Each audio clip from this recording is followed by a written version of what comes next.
C'est un guerrier paré de tous ses bijoux, argenture et bronze. C'est un bel objet. Redécouverte sous le regard de l'expert. En quelques minutes, cette dague est datée courant 19e.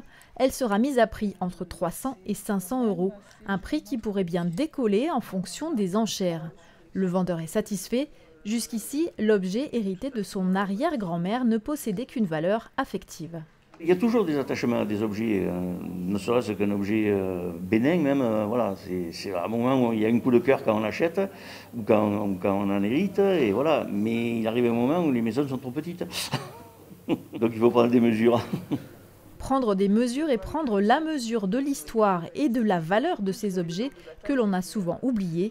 Pour cela, Camille Dutot tente d'abord de révéler leur passé.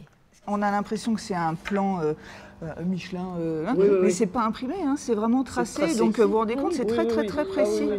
Cette spécialiste en histoire de l'art est titulaire d'une formation de commissaire-priseur. C'est tout à fait ce que recherchent les collectionneurs. C'est pointu, c'est très spécialisé, c'est un intérêt de collection évident. Elle se qualifie, elle, de chercheuse de trésors.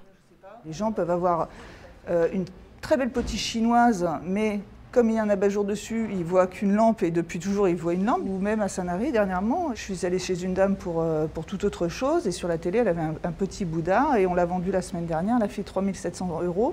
La personne ne présageait pas du tout parce qu'elle l'avait depuis toujours sur la télé et qu'elle ne le voyait plus. Parmi ses plus belles trouvailles, un diamant de 5 carats trouvé au milieu de bijoux de pacotille et vendu 50 000 €. Ou encore un tableau relégué au garage et accroché depuis dans un musée.